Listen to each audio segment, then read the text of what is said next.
Welcome back. In this video, we're going to start section 5.4 on polar coordinates.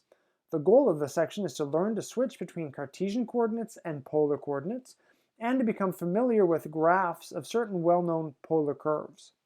Subsection 5.4.1, the definition of polar coordinates. The xy coordinates that you're accustomed to in R2 are called Cartesian coordinates, named after their Cartesian plane, or sometimes they're called rectangular coordinates. And they're called that because the point xy is in the corner diagonally opposite the origin of a rectangle whose edges have length, the absolute value of x and the absolute value of y, and they are along and parallel to the corresponding coordinate axes. There's more than one way, however, of describing the location of a point in the plane, and in some circumstances it can be very much more convenient to use a different method, namely the method in definition 5.4.1, polar coordinates. So the ordered pair r theta, where r is greater than 0, represents polar coordinates for a point P if r is the distance from P to the origin. So you can imagine that r is chosen because the word radius starts with r. And if the angle theta is the angle from the positive x-axis up to the segment OP. So theta is the angle from the positive x-axis to the segment OP. So, oops, nope, not a vector, segment OP. So example 5.4.1, we're asked to plot the following points in R2, and they're given in polar coordinates. The point A is 1 pi over 4, the point B is 2 minus 2 pi over 3, and the point C is 1 minus 7 pi over 4, 7 pi over 4. So let us give ourselves a set of axes here. So the x and the y. So we need some distance along them. So let's let this be 1 unit away from the origin on the axis, and this will be 2. And so if I want the point A, then I want to go 1 distance along the x-axis, and I want to come up off the x-axis to an angle of pi over 4. So I keep going along the arc of that circle of radius 1. So there r is 1, and there is our point A, which has radius 1 and angle of pi over 4. So B is 2 and minus 2 pi over 3. So we're going to leave 2 in the negative direction. You notice that we're using angles like you do on the unit circle, the trig circle. So we're going to go down on a radius of 2 until you get to minus 2 pi over 3. And minus 2 pi over 3 is in the third quadrant.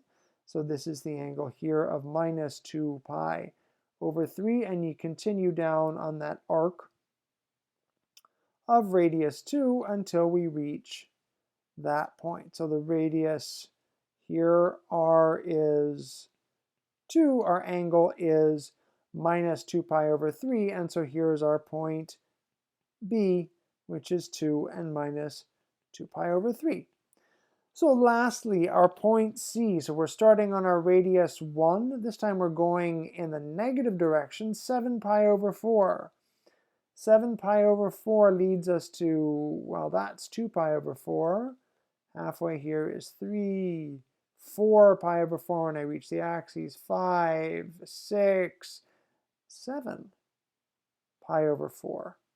So that point there is also the point C. 1 and minus, no, I'm having trouble with this point, minus 7 pi over 4. And so that brings us to takeaway 2. The polar coordinates of a point are not unique. This same point, A, well, the radius is positive, but we're going to see in a second that doesn't need to be. But radius 1, I can go around that circle in either direction. I can also go around multiple times. So in fact, there are infinitely many different ways of describing a single point using polar coordinates. So now I just said the radius has to be positive. That is if we interpret it as a distance, but it can be very useful to allow negative radius. Well, what does that mean? Let's go and take a look. So definition 5.4.2 starts out by talking about a polar grid, and it's a series of evenly spaced concentric circles, usually centered at the origin. And then with a set of evenly spaced in terms of angles, radial lines. So it ends up by looking a little bit like a spider's web.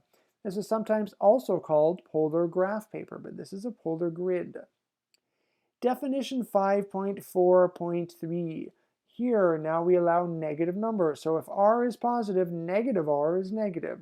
So negative r theta is interpreted as the polar coordinate with r positive and theta plus pi. So example 5.4.2, we're asked to plot the point minus 3 pi over 6, which means that we want to go positive 3 and pi over 6 plus pi. Well, let's take a look at what that gives us. So if we go up from 3, so 1, 2, 3, we're here. We're following the arc of this circle until we hit pi over 6.